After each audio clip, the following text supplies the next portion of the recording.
Neither WJOU or its licensee, Oakwood University, necessarily share all the views expressed in its programs. They are, however, presented as public information.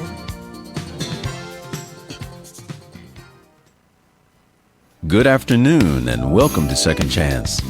Second Chance is a weekly talk show that examines a wide range of social issues and seeks to inspire physical, emotional, social, and spiritual healing, believing that God is a God of second chances. And through faith, all things are possible. Second Chance airs live each week from the beautiful campus of Oakwood University and features real people with real issues and offers real answers. And now, here's your host, Kenneth Anderson.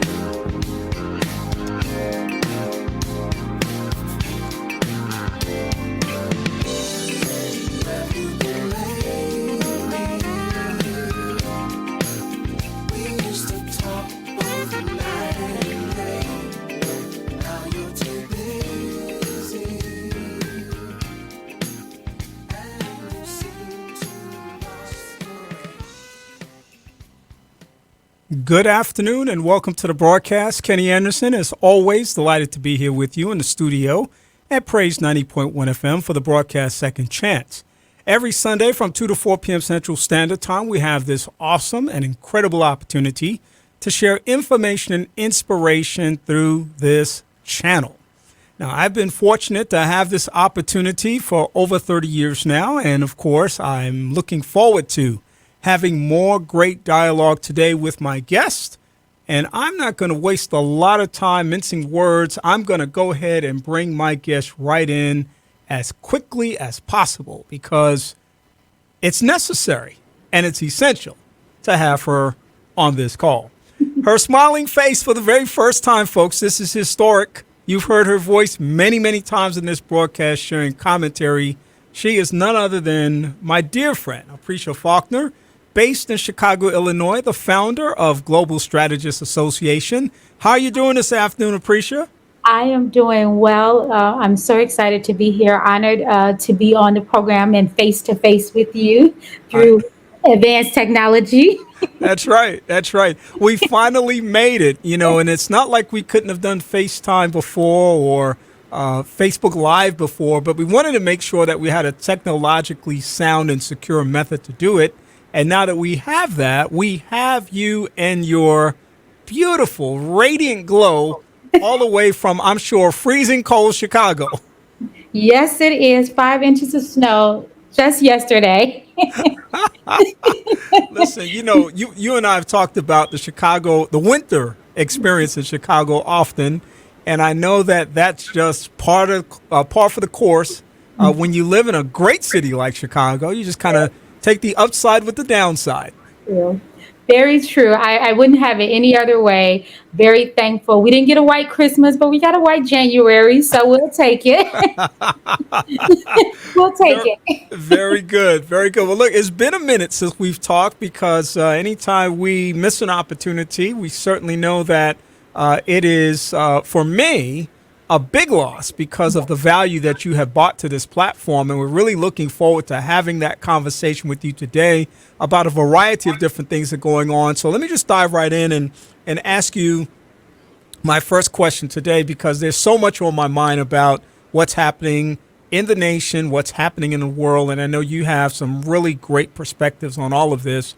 Over the last few weeks, of course, we've seen the Biden administration take quite a bruising for a number of different reasons. The COVID response, we've also seen the filibuster or the erasure of the filibuster fail. We've seen the Biden social program proposal stall and get pushed back as well. And of course, lots of things are bouncing around and lots of fingers are being pointed right now. But I want to ask your thoughts about Kyrsten Sinema and Joe Manchin and the critical role that they have played in this process, and just what your thoughts are about the people that I actually call the 51st and 52nd Republicans. Right.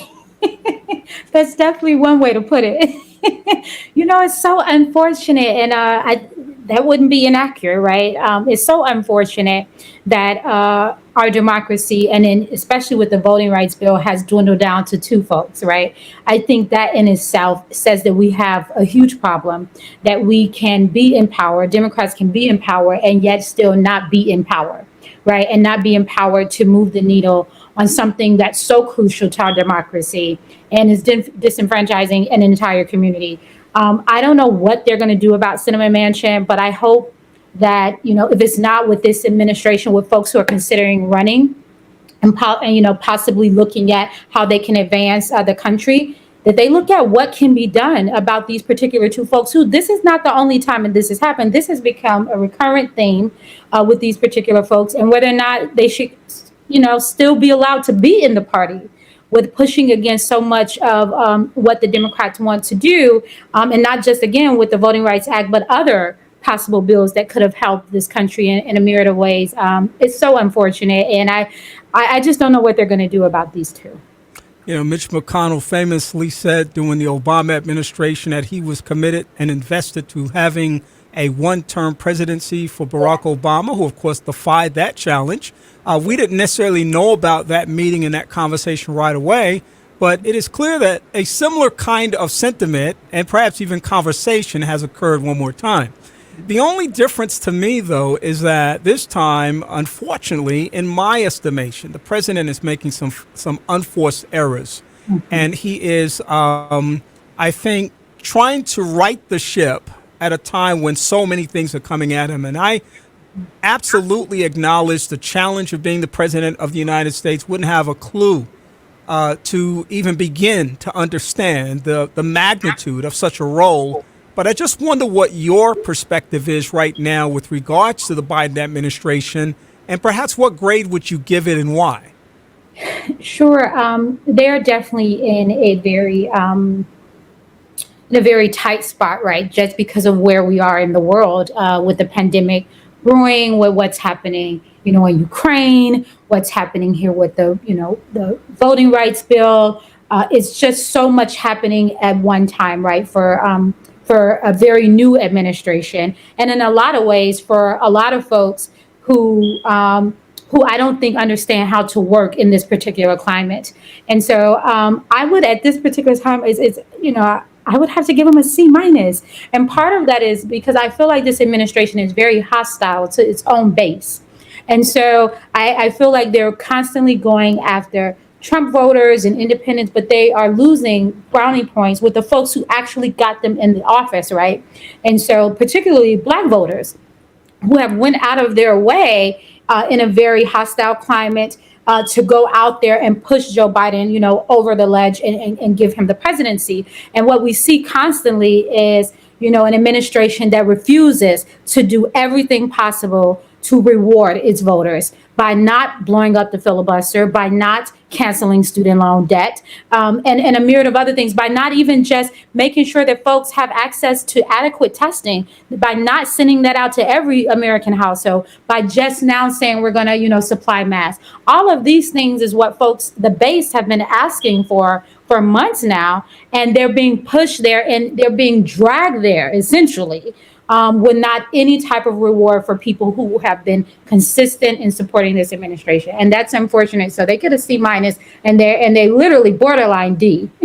Yeah, listen, I can't disagree with you at all. And some of my colleagues and friends are increasingly trying to temper my sentiments about me calling out what I see. But it's like, listen, I called it out in the last administration. Why would I not call it out in this administration?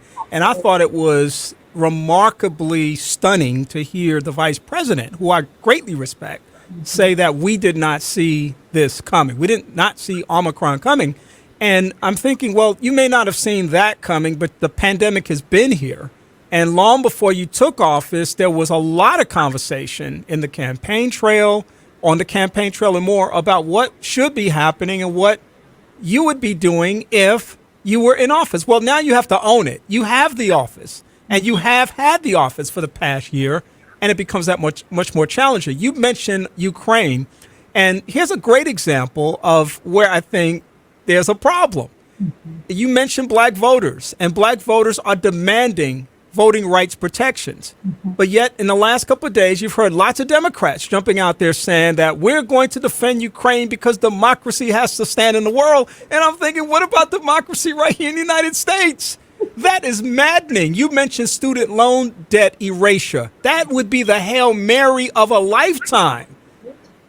I mean, people would be like, what? Yeah, Biden's my guy. I mean, all kind of people would be saying that.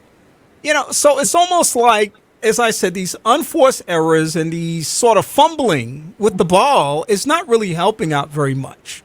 You're absolutely right. It's why right now where most folks believe that they have to choose between being locally invested and globally invested, right? Because we're constantly pitting issues against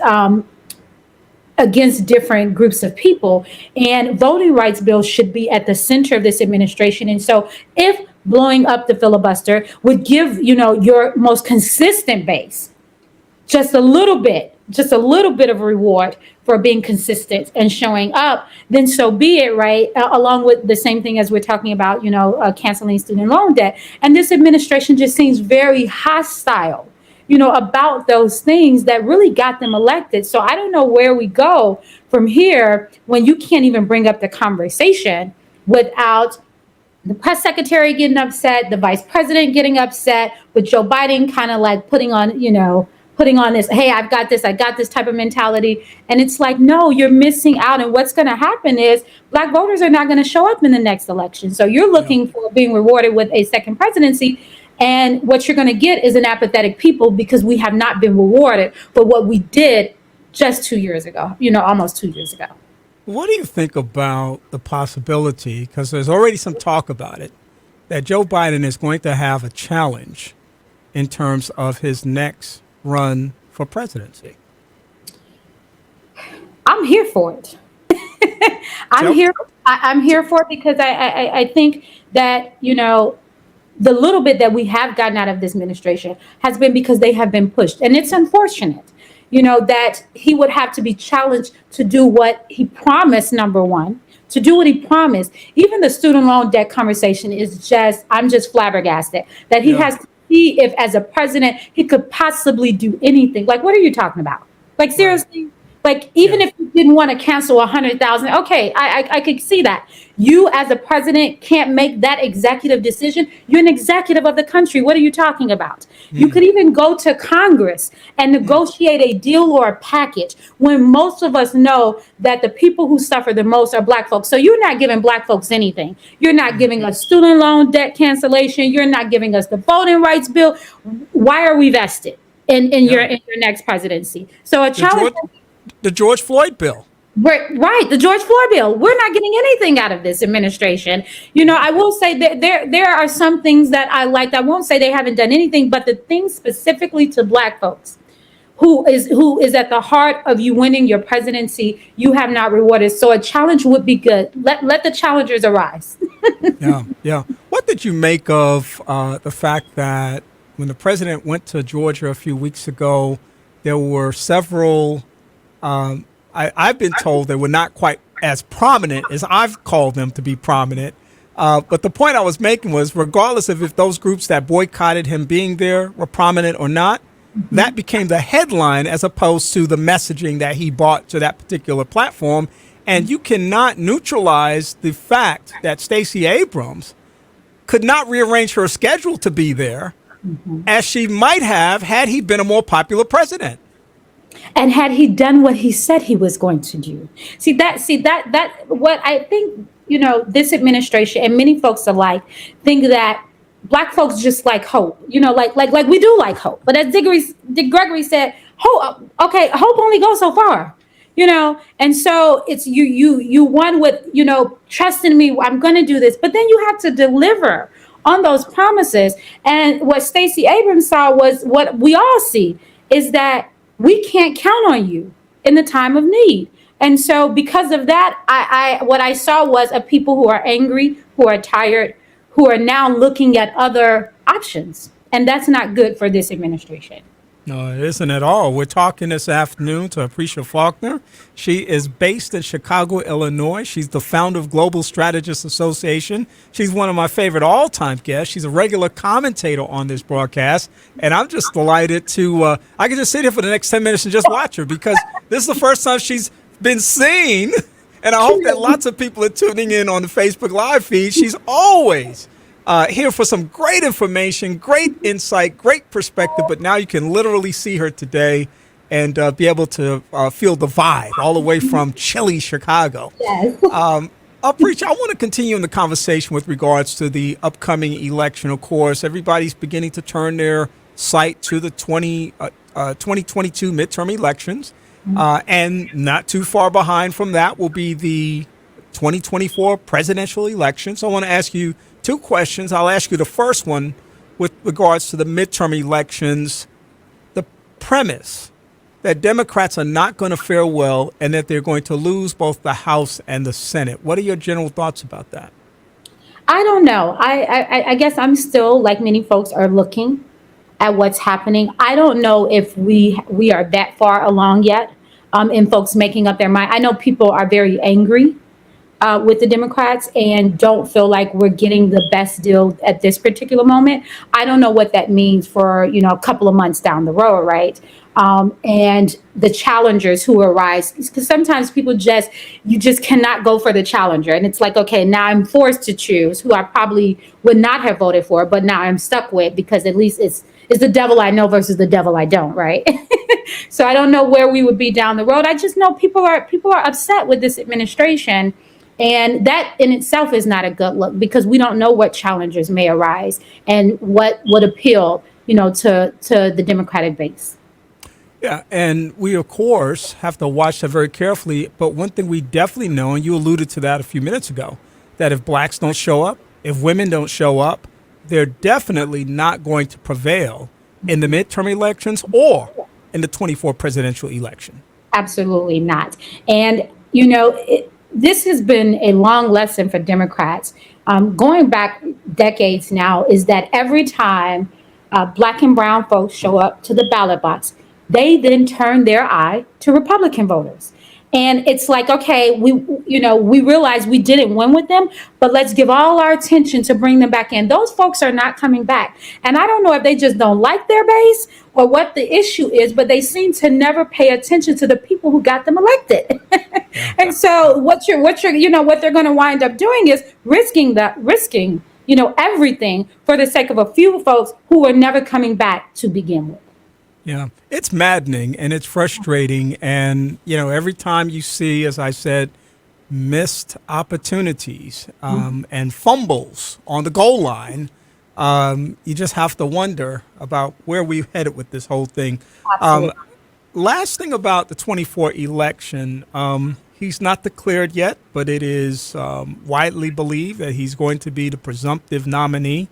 There's still a lot that we can't tell from the process, but it's looking a lot like Donald Trump is going to run for re-election.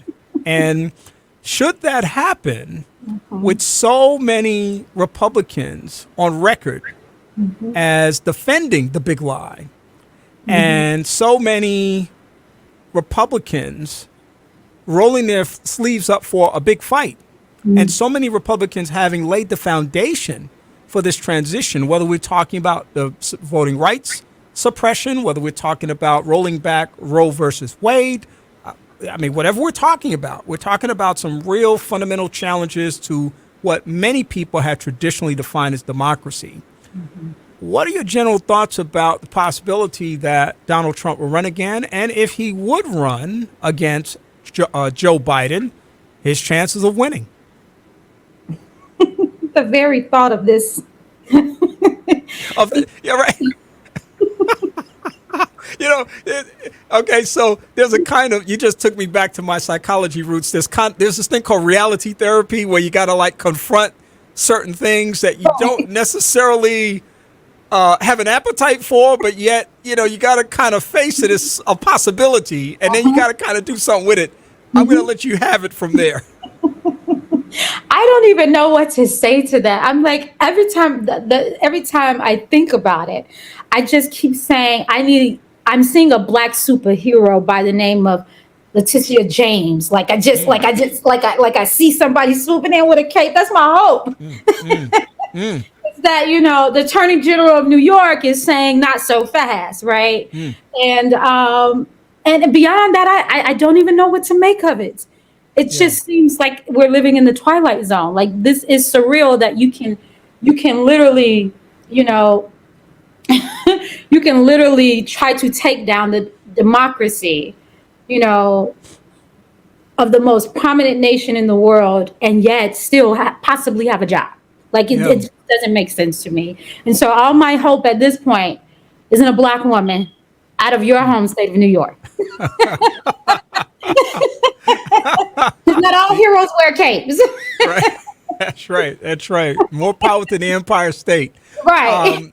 I want to add, because you're bringing all kind of things up in my mind right now. So we got the January 6th Commission, and I mentioned the big lie with regards to the election, but there's also the big lie as relates to January 6th.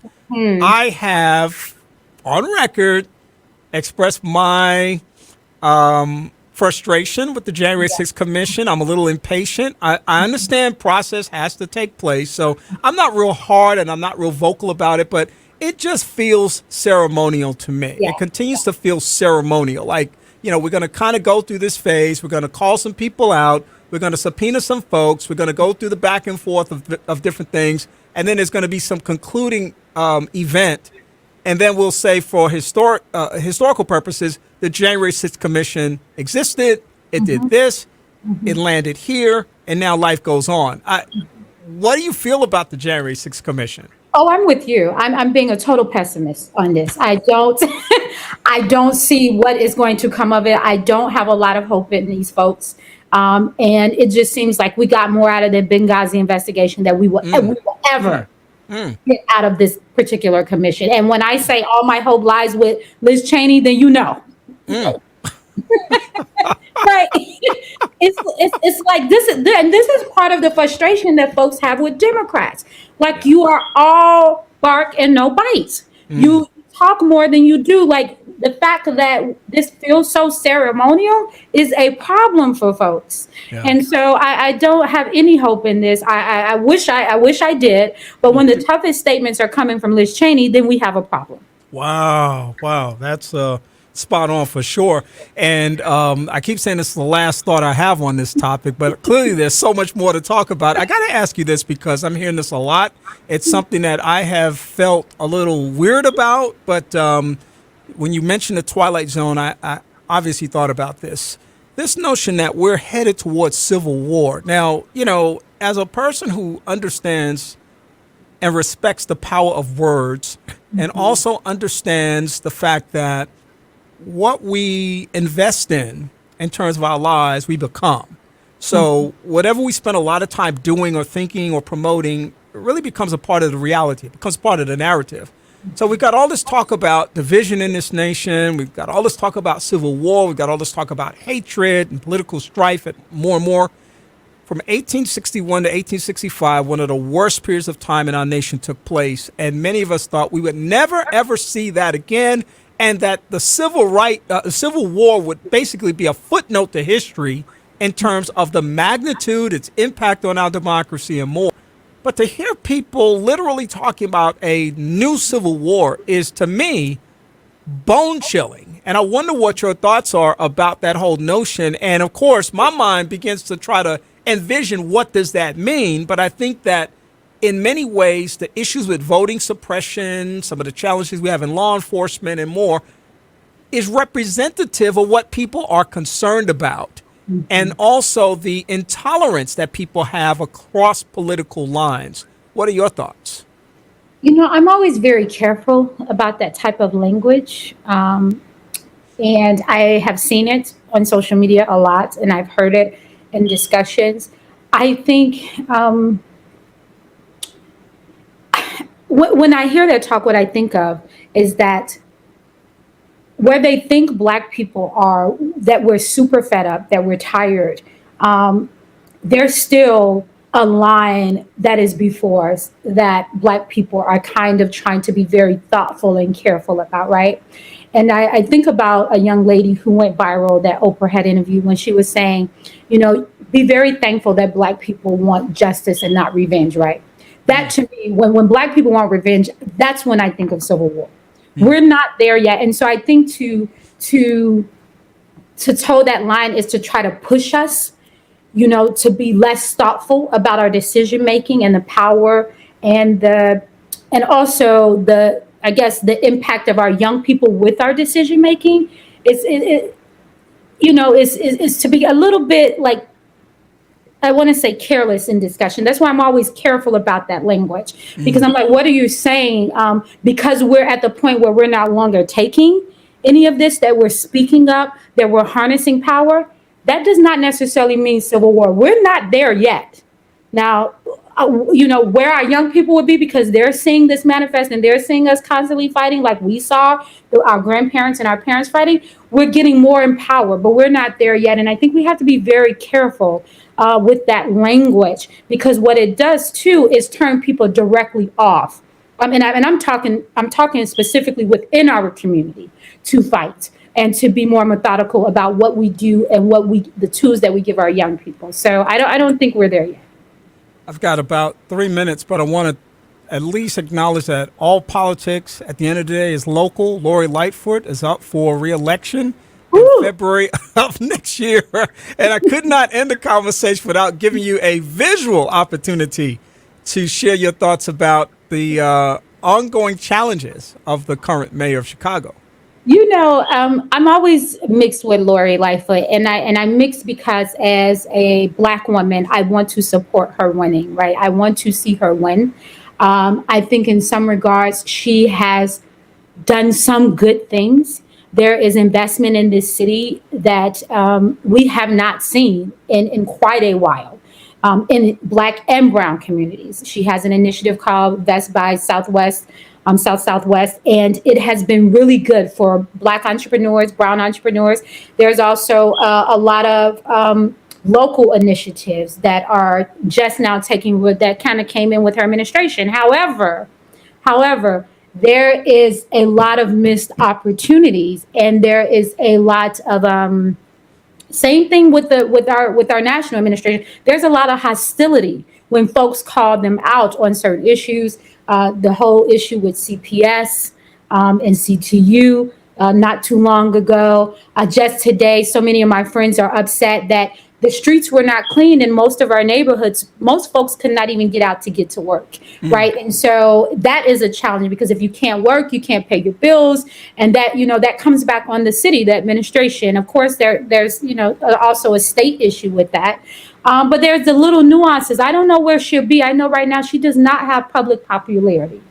And so because of that, and because the big issues that her administration have kind of like brushed over, the little bitty wins don't get as much attention. And they have not figured out how to fix that, and instead are constantly arguing on the national stage. We'll see what happens in the next year, if she can fix it. But she might need some new folks around her, which I have been saying for the last 2 years. Yes, you have. And you continue to sound that trumpet, and we appreciate you. She's Appreccia Faulkner. She's the founder of Global Strategists Association, based in the beautiful city of Chicago, Illinois. She is the daughter of a legend, Diane Latiker, who recently had a birthday. And so give a shout out to your mom for me, as always, and share our love from here in Huntsville, Alabama. Let people know how they can connect with you. Sure, they can find me on any social media site, preferably Twitter. I love Twitter. And then they can find the organization at gsachicago.org, or we're also on LinkedIn, Facebook, whatever your social media app choosing, we're on there. All right, Appreccia. We look forward to our next video conversation. And this has been an absolute delight after all these years of being in this space. Here you are. She's there. And we're very happy to have you on today. Thank you so much, and we'll talk to you soon. All right. Thanks so much, Kenny. All right. Take care. Appreccia Faulkner, she is the founder of Global Strategists Association, based in Chicago. An amazing organization, by the way. Check it out. Learn more about the work that she's doing nationally, locally, and around the world. And she is one of those bright, shining lights out there on the cutting edge of making an impact in the world. We love talking with Appreccia. We love picking her brain about different thoughts and ideas, and we will continue to do that from one quarter to the next. And then we'll also squeeze her in from time to time for other opportunities to share. It is the broadcast, Second Chance, and we're looking forward to a great conversation coming up in just a few moments with our friends from Drake State Community and Technical College. I can't wait to talk educational excellence and success, and we'll do that right after this short break.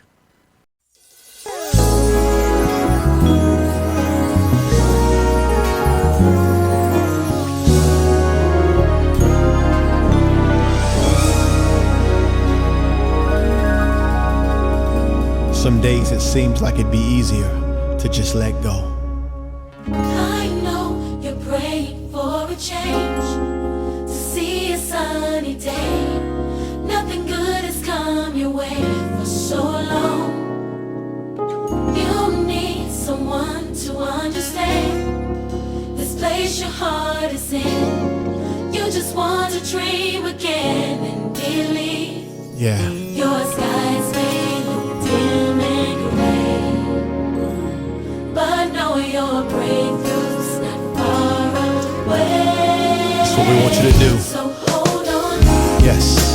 You are too close to give up. You have so much to live for. You have so much to live for. Remember what you prayed for. Remember what you prayed for. Yes. Hold on. Don't give up. Please don't let go in this season. Know that flowers bloom when rain falls. So no matter what you're going through right now, You just hold on.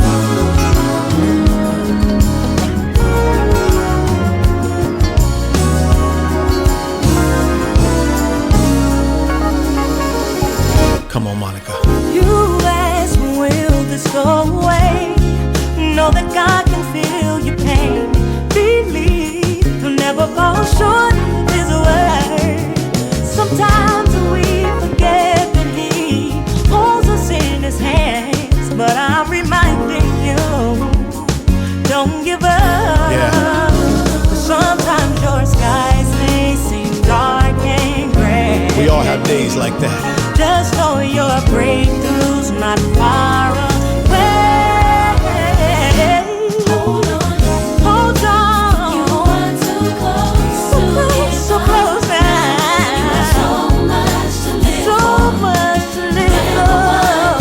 Hold on. Hold on. Please don't let go.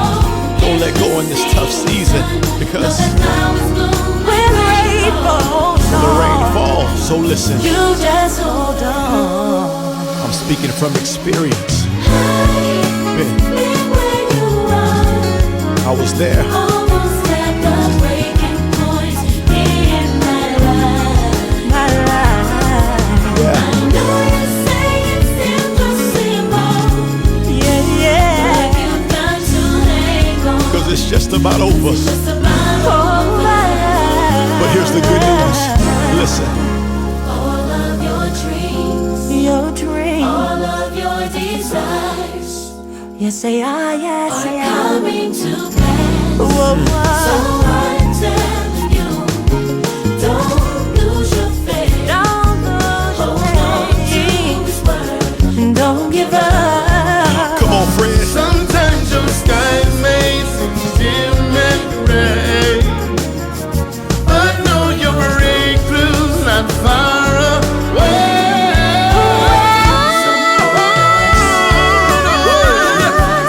Too close to give up. So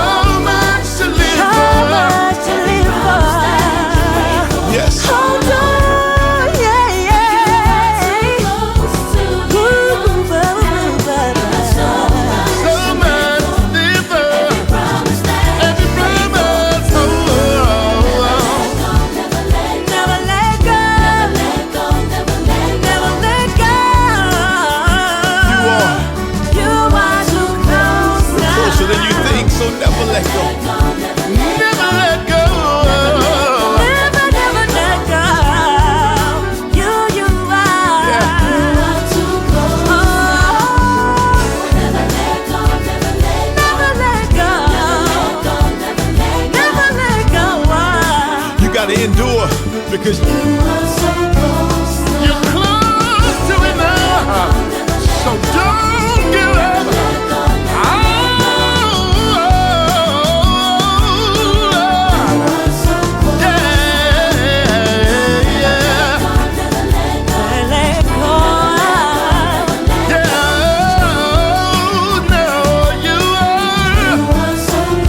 so close. The tears may go down, but stand to the end. But you're too close, you're too close. You are too close.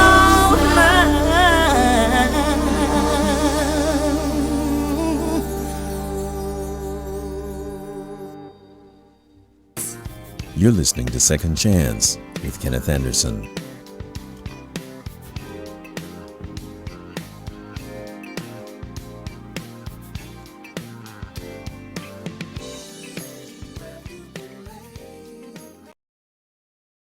And to be able to move forward.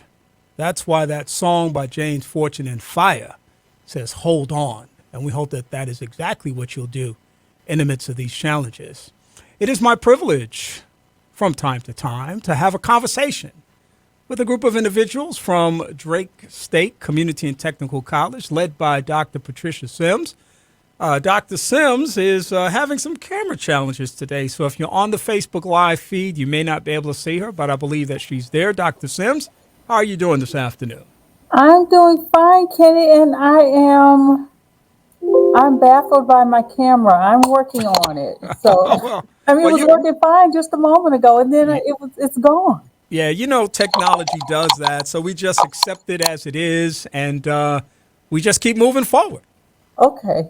My apologies, but I'll keep working on it. You do that. Dr. Sims is president of the great Drake State Community and Technical College. She joins us periodically for a conversation called Drake State Presents Perspectives in Education. And we, of course, are always privileged to have her. Joining her also this afternoon is Dr. Marina Kingsbury. She's the director of sponsored programs at Drake State Community and Technical College. How are you doing, Dr. Kingsbury? I am well, thank you. I'm excited to be here. Well, we're very happy to have you here and looking forward to what you have to offer to this conversation. And joining you also is Kevin McGaw. He is the Acting Deputy Associate Administrator for STEM Engagement Program at the great NASA Marshall Space Flight Center Office of STEM Engagement. So happy to have him here this afternoon. How are you doing, sir? I'm doing great. Hopefully you can hear me okay. I had a little technical issues earlier, but like Dr. Sims, I'm going to work through it. Hopefully y'all have a good day. You've done it, man. Mission accomplished. We hear you loud and clear, and we can see you as well, and that's all good. So we're just happy to have you here today. You know, one of the things that is not far off, even though people are really kind of thawing out still because of the cold winter weather, is the fact that summer is coming, and summer in the context of, let's just say, post-graduation, for some people, and also for students who are going to continue on the pathway towards success. And one of the great opportunities that the summer presents are opportunities to be involved in various programs and also educational experiences that can help position them for success in life. And so we're focusing this afternoon on summer STEM engagement opportunities for students and the opportunities that exist. Dr. Kingsbury, talk generally for a moment to my listening audience, from your perspective at Drake State Community and Technical College, about the work that's being done on behalf of students.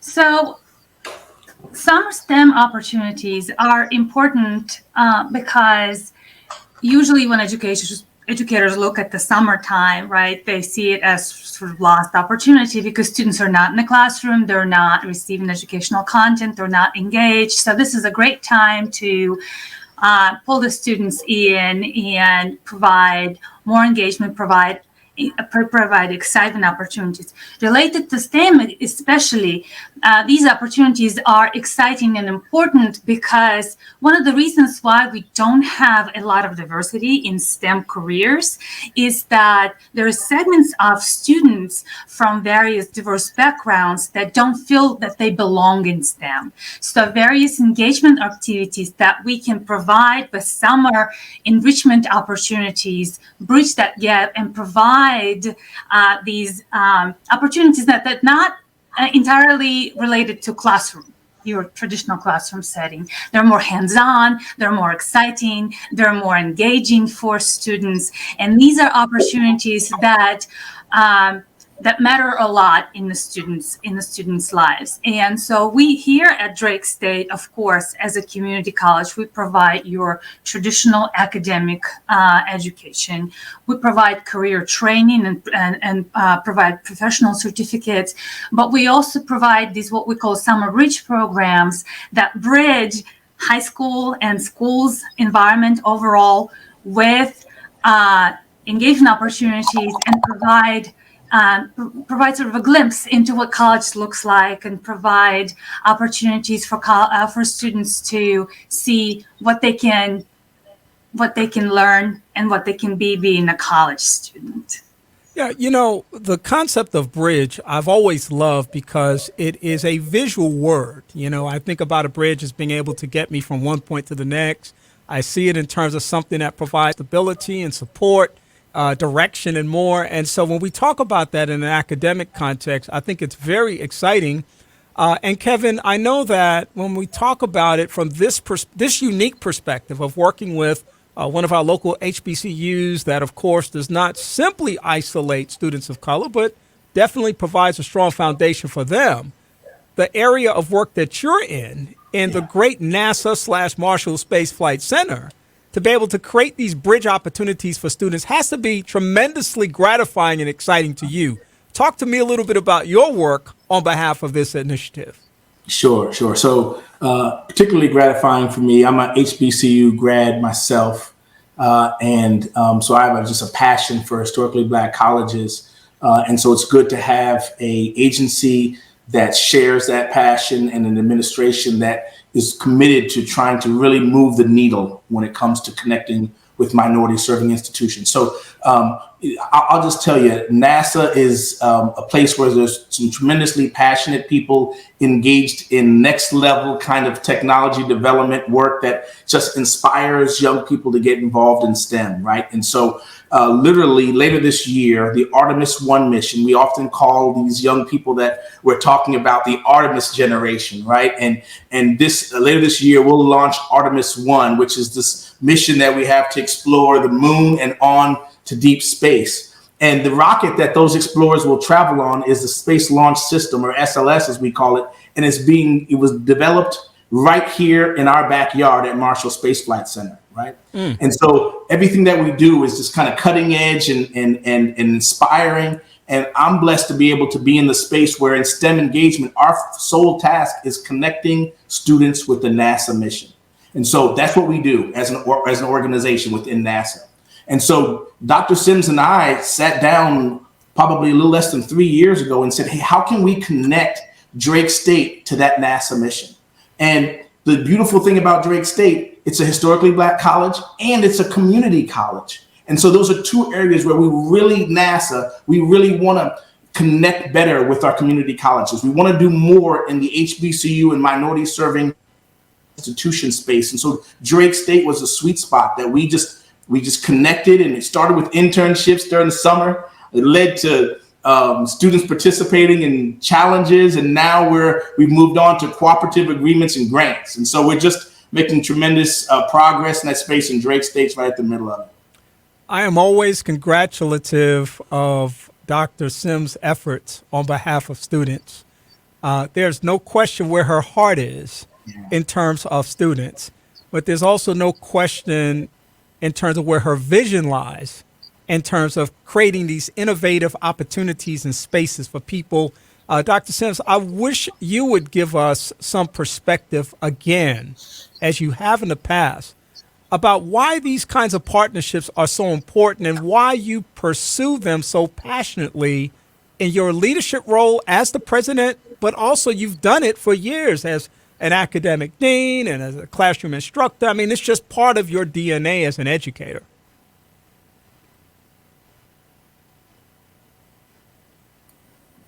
So, Kenny, again, I must apologize again that my camera is not working. Yes, but What you say is true. This is it, and I'm very thankful to Mr. McGaugh for his leadership at NASA, for partnering with us, and for our team here at the college, because I am very adamant. If you're not passionate about this work, then really you're in the wrong place. We have a responsibility. There are so many opportunities in our community for young people, and they are talented. Our young people, they have the talent. It simply needs to be trained and harnessed, and they need a pathway. They need to understand how their talents fit into this great big world. And so the work that NASA is doing to be able to connect young people to those experiences, everyone gets excited about NASA and space. I mean, all young people. And so it's just such a wonderful opportunity. And the unique thing is that we've not always had a presence in this space. And so to be able to identify and find wonderful community partners like Mr. McGaugh and NASA that recognize that there's some underdeveloped talent in our community. I mean, it's a great opportunity. So that's what Drake State, that's what we do. That's what our community colleges, we're committed to doing, is to providing those educational pathways for our young people. And so it's we're so excited about this partnership and the opportunities that it will provide, that it's providing, has provided, that it's providing now and in the future. And Dr. Kingsbury, I mean, how fortunate are we to be in NASA's backyard? I'm going to call it NASA's playground. How fortunate are we to be operating such an important, viable community college in the backyard / playground of the premier STEM organization in the world? How fortunate are we? My computer's malfunctioning too. But I wanted to tell you that we are not only fortunate, but we are in a position to transfer this fortune to our students. Because when you think about serving the students, a lot of times, people think numbers, right? But what we think as individual students, we think stories, we think unique pathways, right? And we can tell you about our students who we were able to bring onto Marshall Space Flight Center campus to see some of the ongoing research, or get engaged with the laboratories and see what they're doing there. Have the ability to connect our interns with NASA engineers, so that our interns feel like they are a part of it, feel like they belong, because this is what the piece that's missing, is that people from underrepresented backgrounds, women, racial ethnic minorities, they don't feel like they belong, right? And this is what we're doing one student at a time, is that we're showing them, we're connecting them, and we're showing them that they belong, because these students are going to come through Drake State, get exposed, and then they move on to the careers, and they are proud Drake State graduates, but their careers don't start here. A lot of them go on to 4-year degrees. A lot of them go into engineering STEM fields, and then they have amazing careers. And as a matter of fact, I will tell you that a lot of the senior executive personnel that live here, you will be surprised how many of these individuals start as technicians, start as a graduate of a vocational school, and then go on to have higher level degrees and then hold executive posts. These are the students whose successes we tout.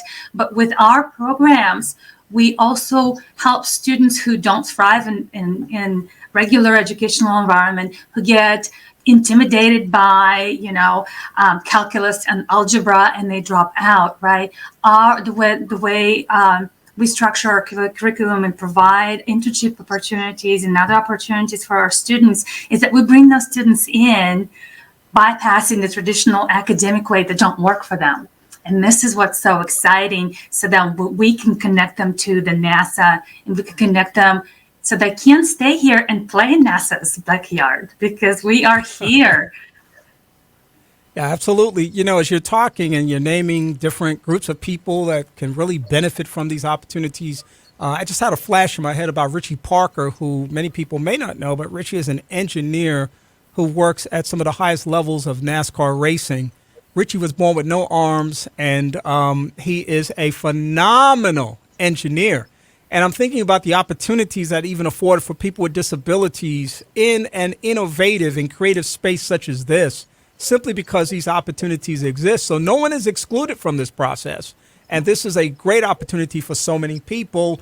Kevin, I wanted to talk to you for a moment because clearly the legacy of NASA is strong and it's rich in this community. We live in Huntsville, Alabama, identified as the Rocket City. I mean, you know, in many ways, NASA is Huntsville's claim to fame. You know, we put the first person on the moon. We had all kinds of developmental things around the space shuttle and more.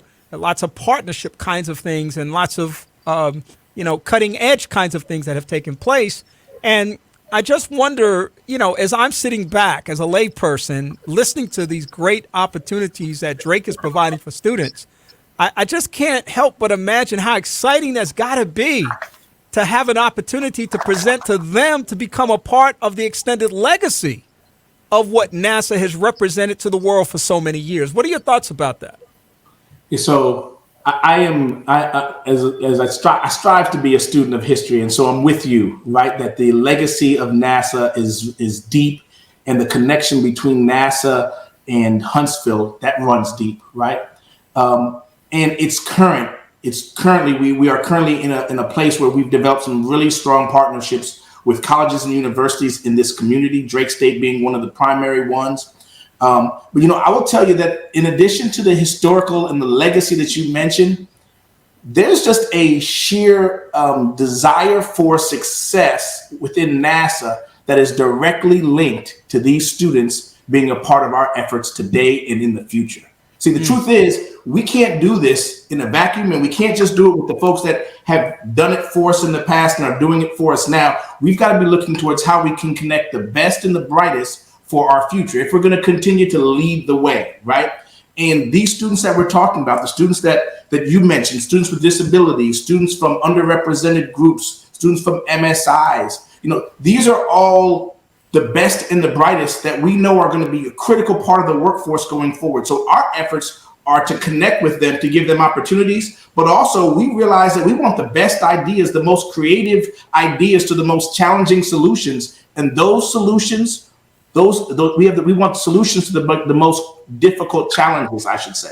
We want creative solutions to difficult challenges. And those difficult challenges, we need the most diverse teams to solve those problems. Diverse teams perform better. We know this. The data supports it. And so we want as much diversity as we can pull in order to be successful going forward.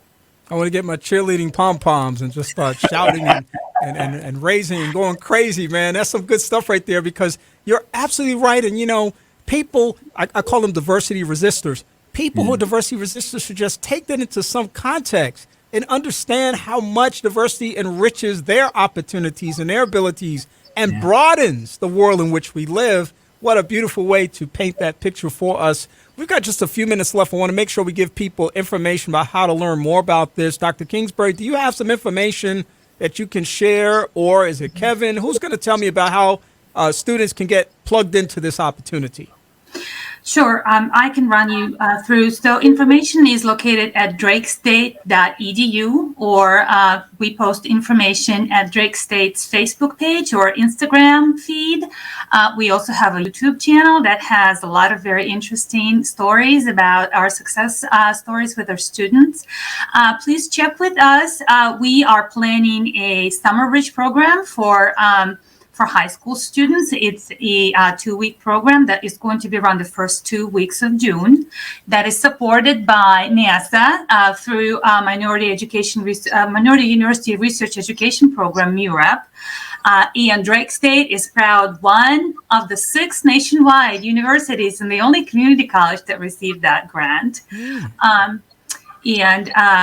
So we have a funded 2-week summer bridge program for high school students. We are going to be running a Teach the Teacher session in the summer for 1 week. We will be inviting area STEM teachers from middle high schools to come and learn some innovative NASA-infused curriculum that they can pass along to their students.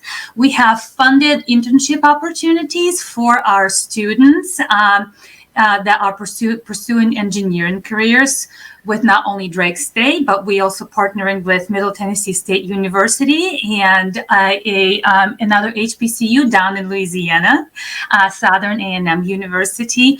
All of these opportunities are a part of our MURAT program, which is a 3-year grant that we've received to create a pathway to STEM careers for underrepresented minorities. That is absolutely awesome. And Kevin, if people want to learn more about NASA and Marshall Space Flight Center, how would they go about doing that? Absolutely. So www.nasa.gov/STEM will take you right to the NASA Office of STEM Engagement Activities that are out there of the 4 key projects. One of them is the project that Dr. Kingsbury mentioned, the MURAT project, the Minority University Research and Education Project. And there's a series of ways that we connect with MSIs in that space. But there's also opportunities for some of your listeners to connect their students at K-12, in middle school and high school, a tremendous amount of resources at that site. And so I would encourage you to go there. The last thing I would mention is that we are actively currently engaged in connecting students with NASA missions through the internship program this summer. And our deadline's coming up in March. And so we're still in a window where students at colleges of all kinds, MSIs and otherwise, can go to intern.nasa.gov and apply for our internship program. It's a critical way for us to connect with young people. So please encourage your folks to do that as well. If I were the education superintendent of the universe, it would be impossible to graduate without doing an internship, paid or unpaid. But it's nice to know that there are fully funded internships.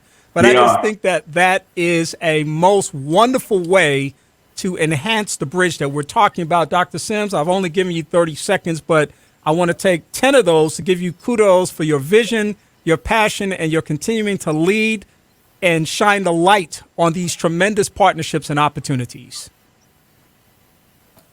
Thank you, Kenny. It's a pleasure. And with great partners, our partners like NASA and our industry partners all across this community, I just feel really confident that we can transform the lives of our young people. So I'm excited about our work. All right. Thank you very much, Dr. Patricia Sims. She is the president of the great Drake State Community and Technical College. Always a pleasure to talk to her. Dr. Marina Kingsbury is the director of sponsored programs at Drake State Community and Technical College.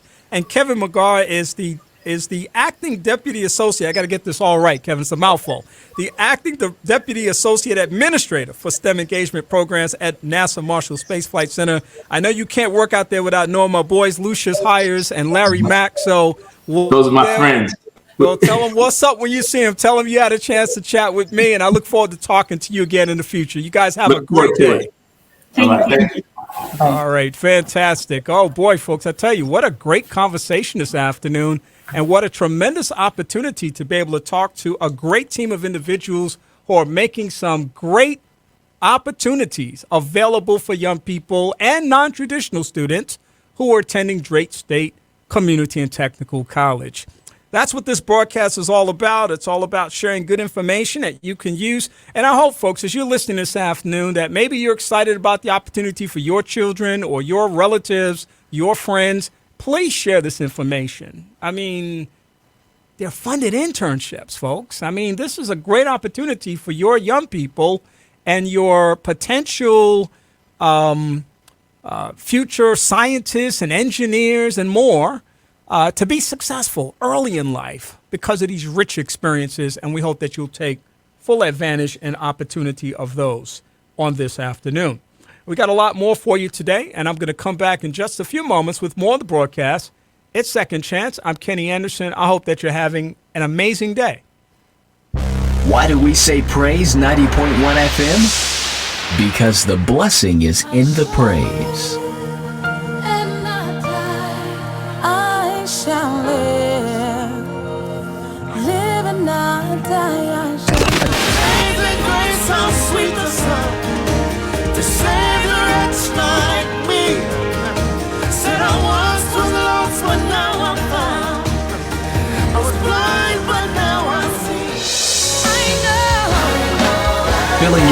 with songs of praise.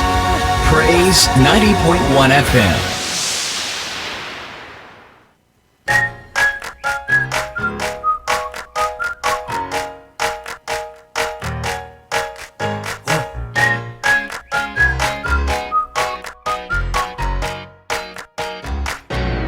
This song is not for you if you've never cried a river or had your heart broken in two. This song is not for you if every day you wake up the skies are blue. But this is for anyone, no matter how you brave, the pain won't let you get through. But you try and you try, still they lie, they say that it's over.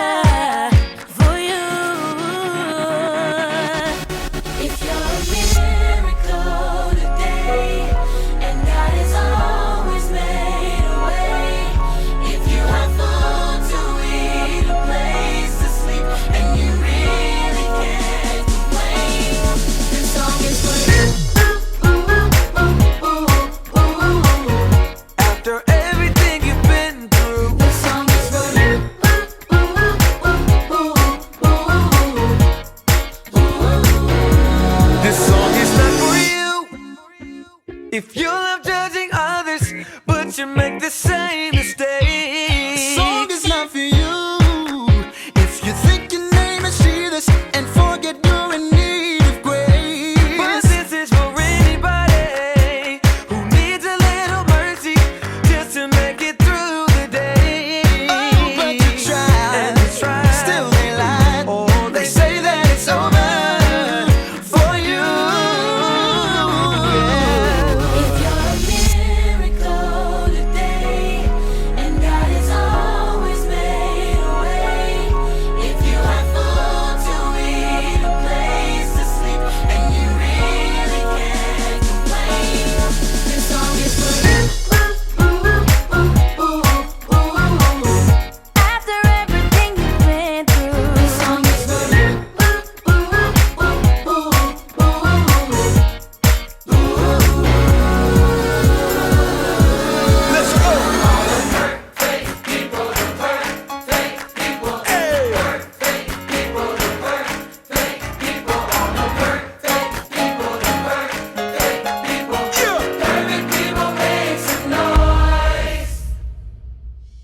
But you're a miracle today, and God has always made a way.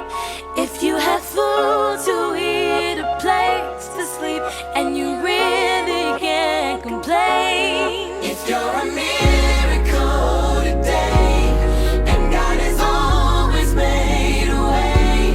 If you have food to eat, a place to sleep, and you really can't complain. This song is for you.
Welcome back to the broadcast. I want to thank my guest from Drake State Community and Technical College today, Dr. Patricia Sims. She's the president of Drake State, along with the director of sponsored programs, Dr. Marina Kingsbury. And joining us from NASA Marshall Space Flight Center, Kevin McGarr, where he is the acting deputy associate administrator for STEM engagement programs. And of course, we love having the kinds of opportunities to talk about academic perspectives that can be helpful in your child's development, your own personal growth and development, and so much more. And that's why we have Drake State Presents on a quarterly basis. And we're very privileged to be able to have them. Joining us also on a quarterly basis is none other than the ladies of the Women Empower Panel. They are a group of young ladies that come on and share insight, context, and perspective about a variety of things. Joining me this afternoon is Tiffany Whitlow. How are you doing, Tiffany? Hi, so great. Thanks for having me, Kenny. How are you? It's great to have you, but that's kind of brand new. Thanks for having you. You're part of the team here. You're part of the family. I mean, it's just welcome home. I hadn't seen you in a while. Glad to have you back. And wow, this is your home. You're welcome anytime. You don't even have to wait for Women in Power. If there's something coming up and you need a spot on this broadcast, you got that, Tiffany. Quit it. I love it. But we can't wait to be there in person. Well, listen, let's hope and pray this pandemic that's going to be with us forever and ever and ever, kind of becomes something different than what it is now. Because, until that happens, we still got to exercise a tremendous amount of caution in the studio and in the world. And I'm going to talk a little bit about that with the ladies, of course, as I always do today. Very interested in hearing what they have to say. Felicia B.Y.O.U joins us this afternoon from the beautiful country of Ecuador. Unless you're here in the United States, you'll have to tell me. I'm not there. I'm here. I'm trying to put my screensaver on that would show the ocean in my backyard, but I don't know how to work this newfangled stuff. We would be a little salty anyway if we saw the ocean in your backyard. Yeah. So, I mean, we don't need that today. Salt? Is that a pun? What? The ocean is salty. Well, it could be. It absolutely could be. But I'm just thinking about how we're in the deep part of winter here in the United States, in the southern part of the United States, which, of course, to me is anything below 50 degrees. But and people always say, you're from New York, you should be able to take it. That's why I live in Huntsville, Alabama. I don't want to have to take it. That's why he wants to be in Ecuador. Exactly. On the beach. Ladies, listen, it's great to see you. It's 28. Let's see, it's 27, 29, 30. I don't know. It's some days into the new year now. This is actually, let me get my right date. This is January the 30th. It is the end of January, but it's not too late to say Happy New Year because this is my first time connecting with Tiffany. This is my second time connecting with Felicia because she actually participated in my monthly professional development seminar all the way from Ecuador, and I really appreciate you for doing that. So good to see you again in the new year. Get technology. I'm telling you, I'm trying to get you guys to loosen up and recognize you can be anywhere in the world and talk to anybody in the world. That's right. Exactly. But Tiffany, listen, the last time we ended our conversation, we were talking about your role on Love and Marriage Huntsville. We had not seen the finale yet, but now we've seen the finale. And what a finale. And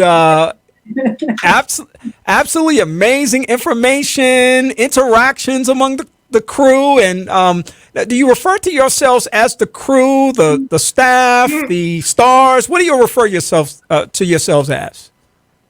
I'm a star in my mama's eyes. We're all just cast members. So I refer to us as cast members. As the ensemble. I'm going to call you all the ensemble. And of course, I personally am looking forward to the renewal of that show and looking forward to great additional engagement over the coming months and perhaps even years. We'll see. Let me also ask you, how's Lou doing right now? Lou is doing phenomenal. We both were down with Flurona, double ear infections, really, really, really sick. And so we are so glad to be normal and back at it. The season will go on. I know that life will go on and people are excited to tune back in every weekend. My grandma's like, are you going to be on this weekend? So there is a lot more to unpack about the Whitlows and a lot of, how we all develop relationships and are celebrating Black excellence and moving definitely towards that needle. That's where they started the show. And so trying to kind of go through some of those dramatic times to really start to celebrate life together. What does the off season look like? Are you guys talking about the next season, or when do you go into production again? Do you know that stuff? Yeah, I know that stuff. I think it's public. I think we can say that we're already filming. Oh, okay. So we're rolling. Okay, good. Mm-hmm. Yeah, And started in December. I think Martell is the one that broke the news. So. Oh, okay. So his secret is safe with us then. yeah. Somebody said they saw it on Facebook, so I'm sure everyone knows. I'm sure I can see that. All right. Well, good. Well, we're looking forward to some great storylines and some great experiences, as I said, over the coming weeks and months as you continue in that particular journey. Felicia, I would be remiss if I did not ask how Leon is doing. Oh, he finally turned in that resignation on December 31st. So he is one happy man. He actually just went and got mom and brought her down. So mom's here with us. Oh, wow. That's so good. That's so good. She is loving it. She's going to get her ocean legs together so she can get out there and walk. 88. She's 88, Kenny. She's 88 and still traveling. Wow. Well, bless her. I mean, that's pretty awesome. And certainly the way I envision life, that is a beautiful thing. And just to have her there with you has to be, I mean, just precious. I mean, there's certain things in life that just really matter more than anything else. And that's got to be very special. It is. It is. And we're so glad. But, it's getting tougher and tougher to maneuver around the world because of the different regulations that are going on. You have to have your proof that you've had your shots, and then you need to still get a PCR test even though you have proof. And some airports have clinics at the airport, other airports do not. And this time going and coming back it took a lot longer. And of course, what we did was we did some overnights for her so she didn't have to do the whole trip in one fell swoop. So she did an overnight in Fort Lauderdale and then an overnight in it's what's called Guayaquil, Ecuador, before she got to us. So, well, look, if you've got to travel, that's the way to travel. Sounds like to me. That sounds beautiful. It is, but it gets a little tiring too, Kenny. I mean, you're trying to, and things are changing as you're in the air, as you're moving. Yes, as you're in the air.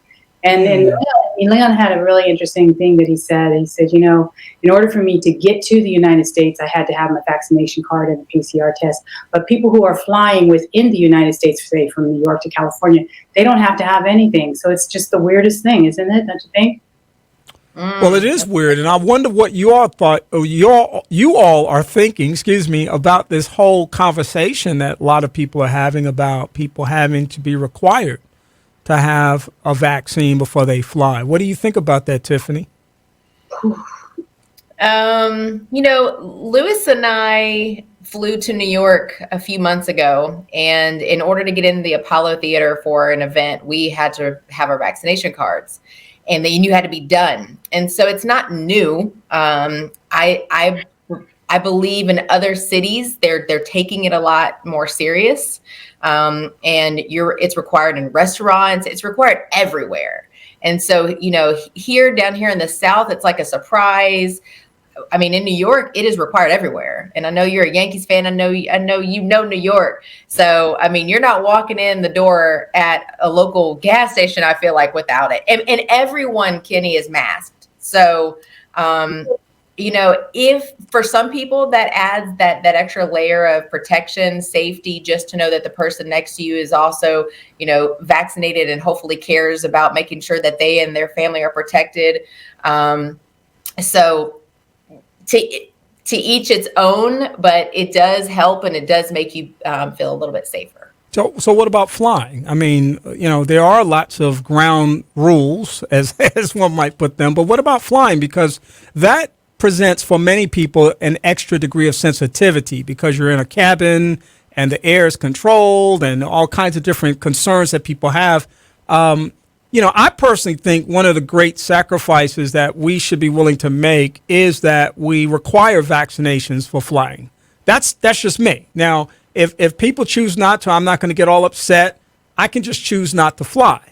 And so I feel I can exercise my right by not exposing myself in places that I don't feel comfortable, just like I do on the ground. So my argument is not, you got to have a vaccine mandate. But it does seem to kind of make sense in terms of where we are with this pandemic and the fact that we still have less than 65% of the total population vaccinated. We still have lots of conflicting and confusing messaging that's coming out of the federal regulators of these particular challenges and information sources and more.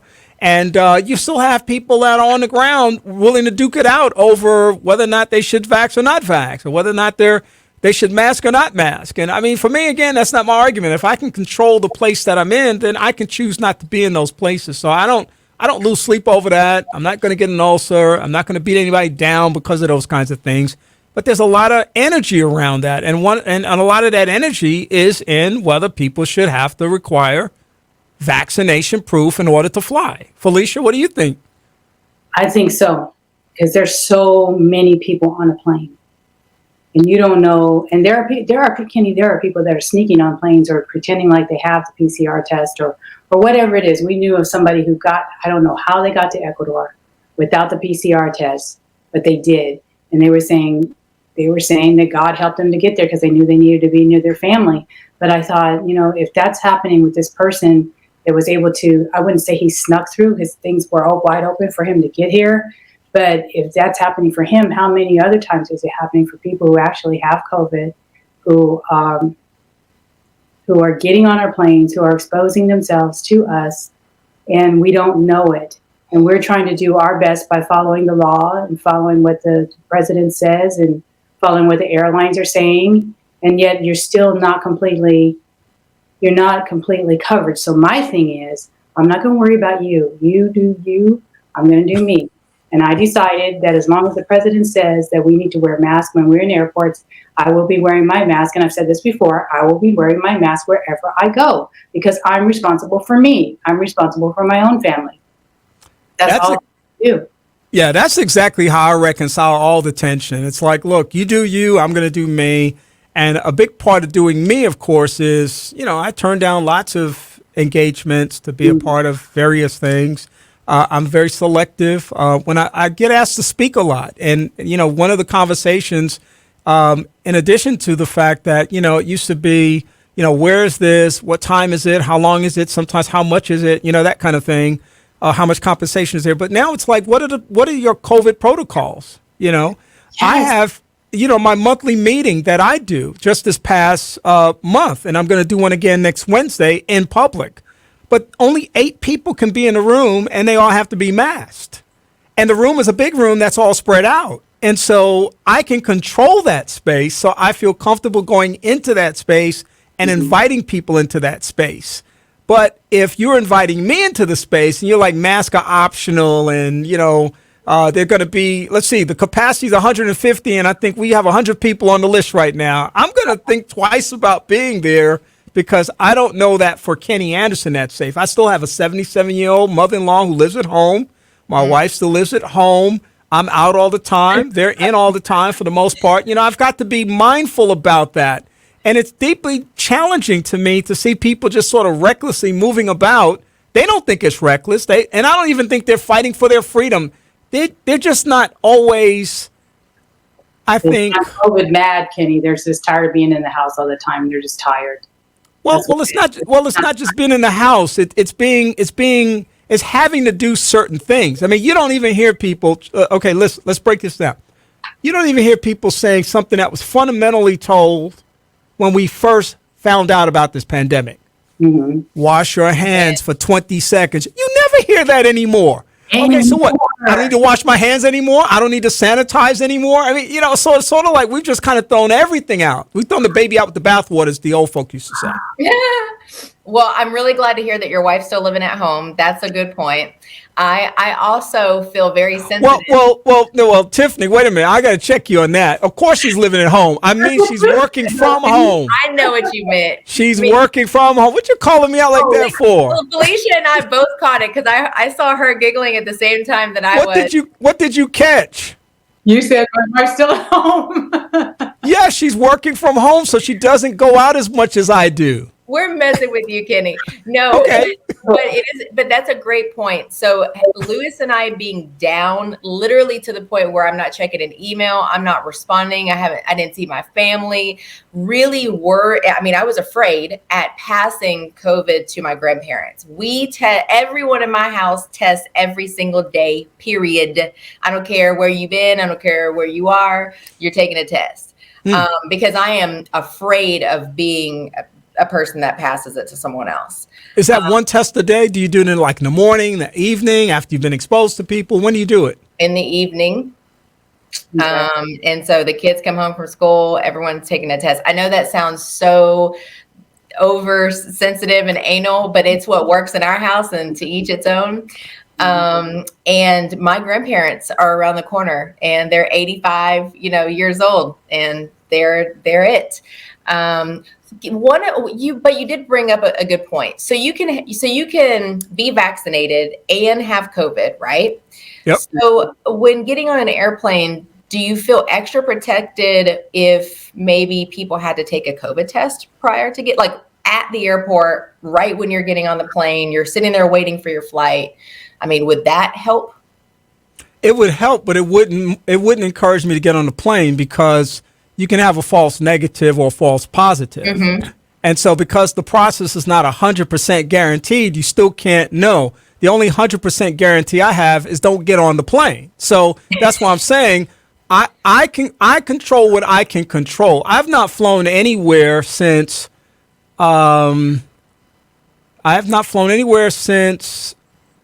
September of 2019. I haven't flown anywhere. Wow. I haven't flown anywhere. I would love to fly somewhere, but I'm not going to fly anywhere. That's just me again. Now, I don't discourage people. Listen, I celebrate people when I see them traveling, and I say, oh, you had a lot of fun. And a good friend of mine recently got on a plane earlier this week, and I said, hey, have a great trip. I'm happy for people that do what they need to do, but I know what I need to do. Yeah. And anybody that says to me, I know there are people probably saying, yeah, but that's a false sense of security because you can still get it even though you've been vaccinated and boosted. Of course I can. But there are also some things that I can do to minimize that risk. And so that's what I'm doing. That's why I'm still sanitizing. That's why I'm still masking. That's why I'm still staying away from these big groups and crowds of people. That's just Kenny Anderson. Let me just say for you, Kenny, I'm so proud of you for that, because it takes a lot to stand up to social pressure. Of course, you're in the public eye all the time. And I know that people are probably saying little things probably in your ear as they pass, about man, whatever. But they may be. I don't know. But it's a lot of noise as far as I'm concerned, and I'm not listening to it because by the grace of God, I've not had it. Yes. There are ominous expressions coming from the FDA commissioner saying, by the time this is over, everyone will have had it. You know what I mean? So it's sort of like, there's a train of thought now. There's even a train of thought among some people that, well, let me go ahead and get it out the way so that I can move on with my life. Mm-hmm. And so I'm sort of like, wow, we're kind of in the wild, wild west with this thing right now. But, saying something, I've heard people saying that a lot. I've heard it down here too, everybody's going to get it. And that's not true. It just isn't true. Where do you get that type of information from? Because if you're saying that about COVID, then you need to say it about all the other flus that have happened, that everybody's going to get the flu. I haven't had the flu. I don't think I've ever had the flu since I've been an adult. Oh, and that's a blessing. I don't get vaccines or anything like that, Yeah. I did get a vaccination for this one because my family was just like, it's just not fair. If you get sick, then we have to take care of you. So I said, okay. Yeah. Yeah, that's a blessing to have not had the flu. And of course, we know last year the numbers of people with flu went down significantly because people were masking, people were sanitizing, people staying apart. Now this year we have a new term, and you used it earlier, Tiffany. Flurona. So this combination of things that are happening out there as a consequence of being exposed to stuff. So listen, I just advocate for people being who they want, need to be, and being safe and smart to the best extent that they can be, and let me make decisions for my life. That's all. That's there you all. Go. There you I'm go. happy with that. Ladies, it has always been a great pleasure talking to you. I do have one exit question for you as we begin to close. 2022 is here. Thus far, I have escaped the dreaded plague of writing 2021. I'm very happy about that. It hasn't happened one time in 2022. But surely you've got some grand thing in mind that you're thinking about. 2022 is the year for this thing. Tiffany, what is it for you? 2022 is the year of scale for us. So our Now Included app is now available in the App Store. We are hiring. We are hoping to double our team.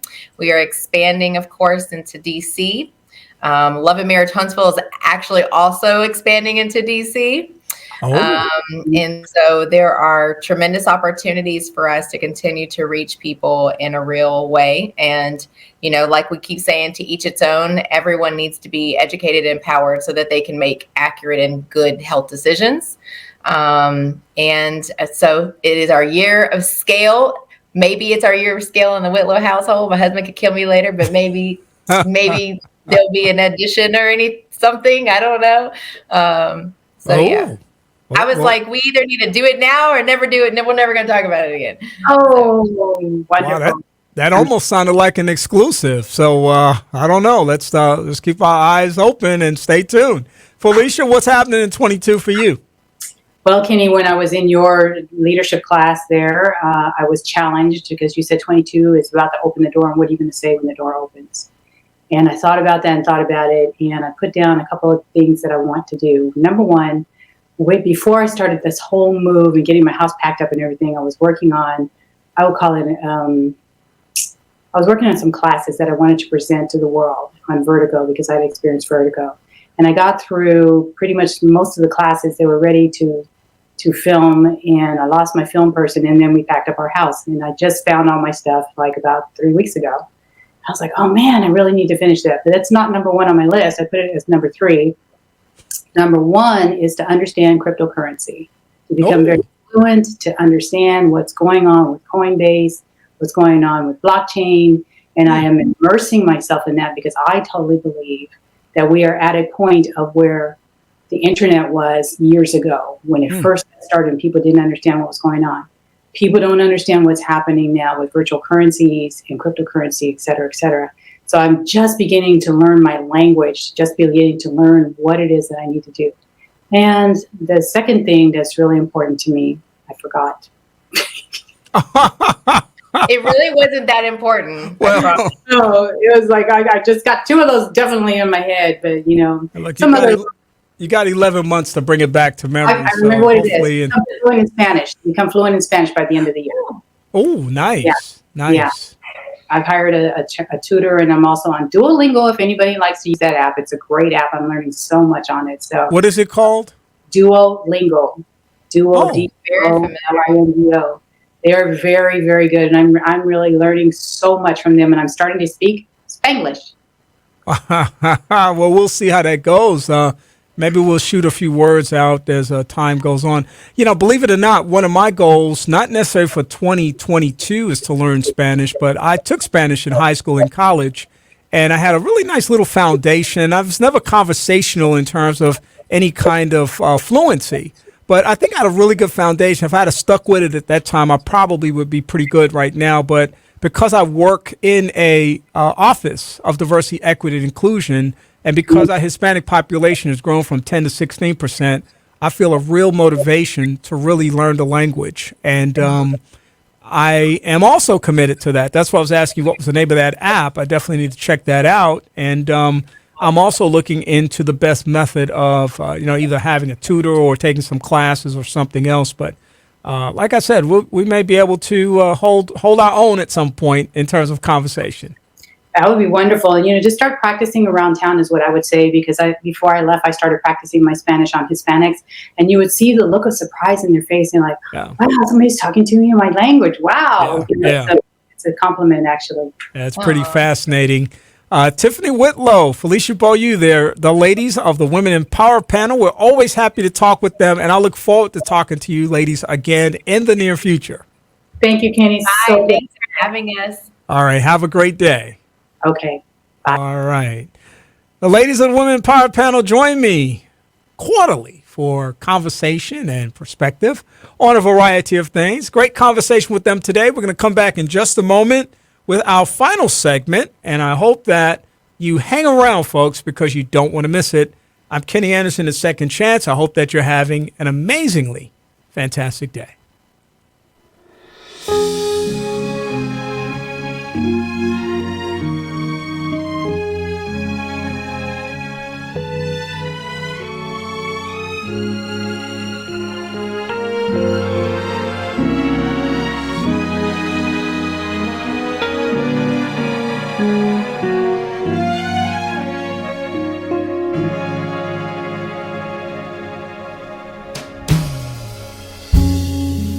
I'll never leave you, neither forsake you.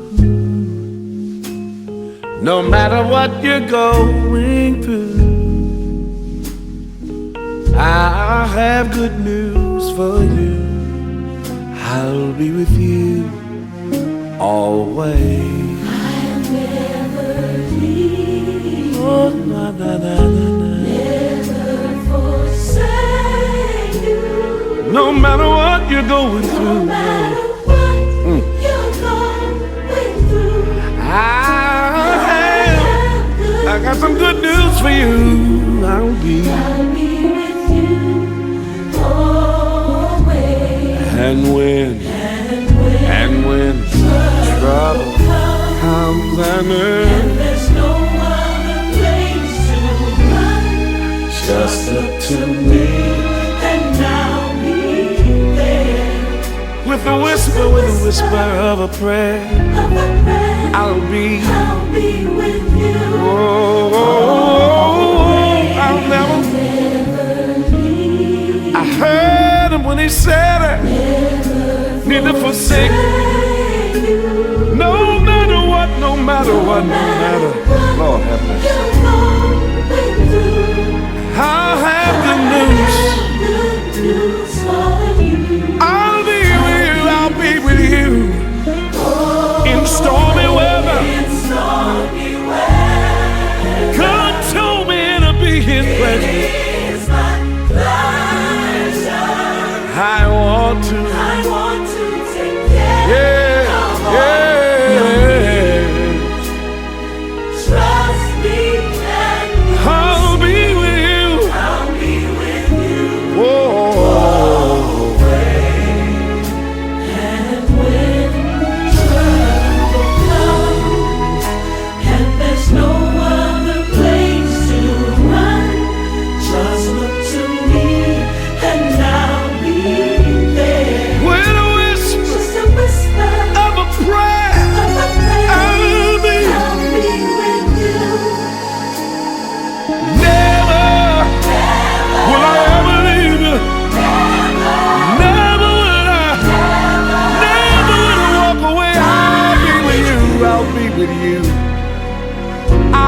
Say through the storm, I won't lead in the rain, I won't lead in the pain.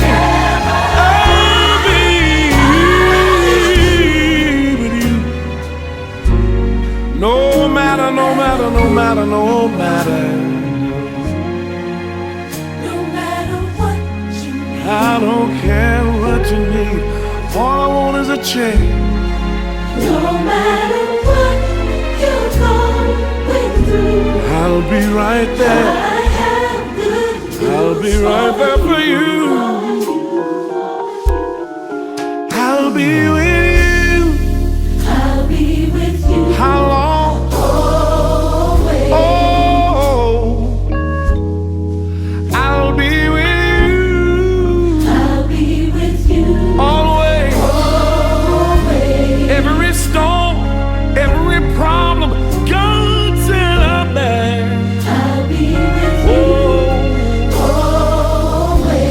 can't see me, when you can't feel me, know I'm right there. I'll be with you. Hold on, be strong, 'cause it won't be very long before you know I'll be with you. I'll be always. Hey, oh, I'll be with you. I'll be with you always.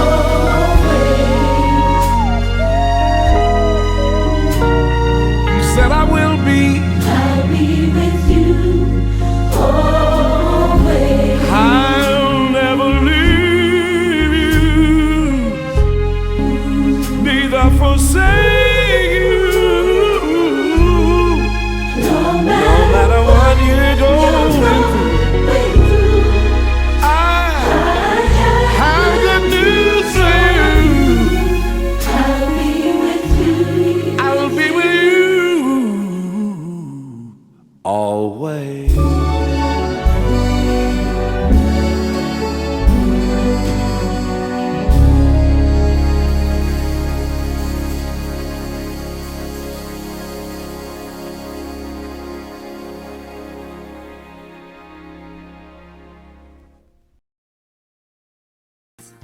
You're listening to Second Chance with Kenneth Anderson.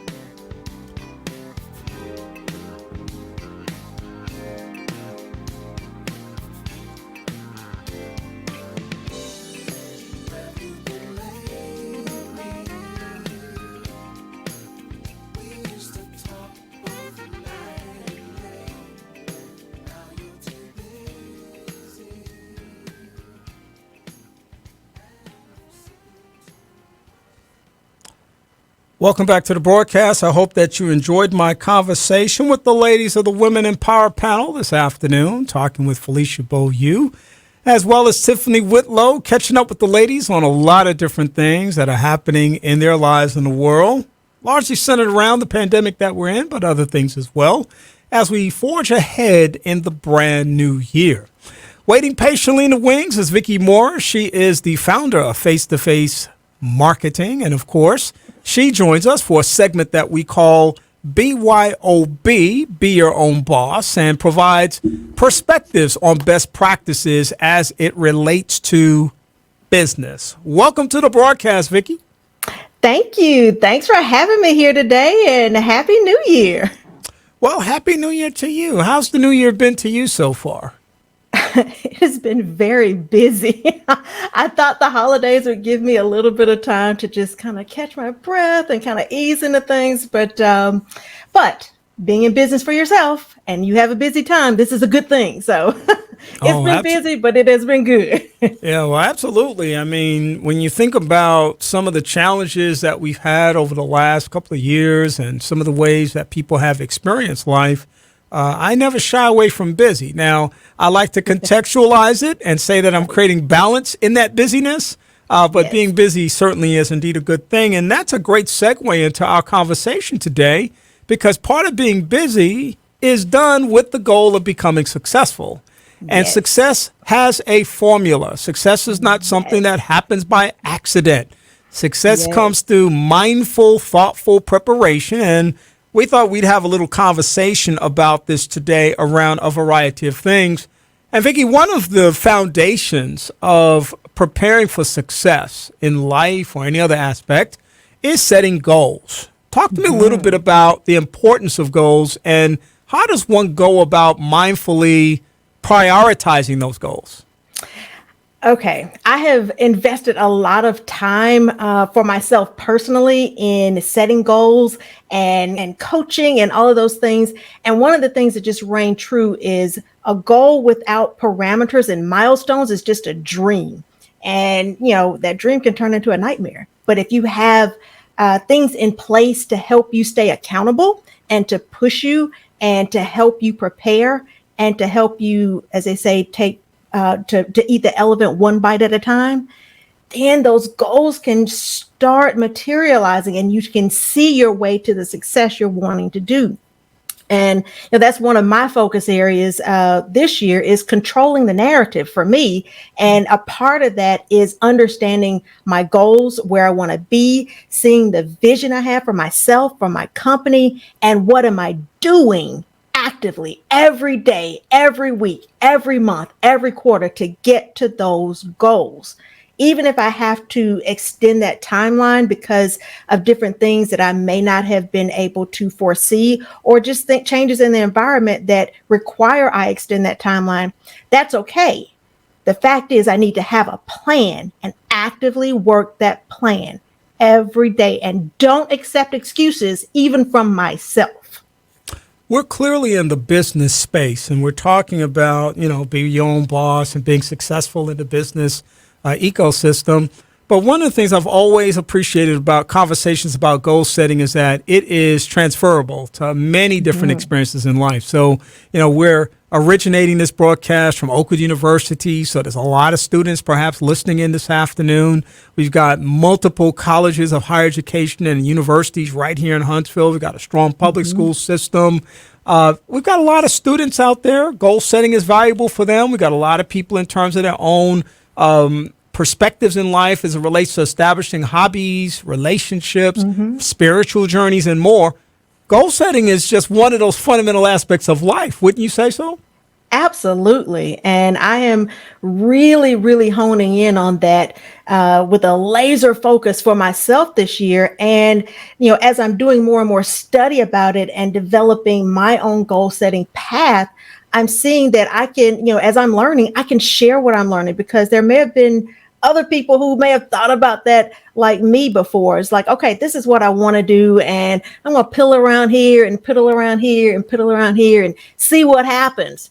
No, you got to have a plan. You got to have an accountability process. And it's, there's some growth in that, and it stretches you and it scares you. But then you see the light at the end of the tunnel and see the possibilities, like, yeah, I really can do that. It seems insurmountable, but put a plan to it and you can do it little by little. But that's the thing. We got to be willing to put that plan in place. And that is the difference between so many possibly great success stories and actually great success stories. So give people a working formula, if I might say, or call it, for putting that plan together. People enter the new year from one year to the next, fired up, motivated. Goal setting is a big thing. I'm going to lose weight. I'm going to learn a language, all the different kinds of things that people say. And then, we're really kind of getting in that time frame now where people's enthusiasm and passion is starting to fizzle out. And a big part of that is because of what you're suggesting, that the plan was not really in place. So give us a fundamental strategy for establishing a good working plan. Okay, great question, great topic here. So I am a firm believer in systems. Just because I have it in my head, and I understand it, and I can, muddle around it, as I'm thinking about things through the day, but write it down. Use a system. There are great systems out there.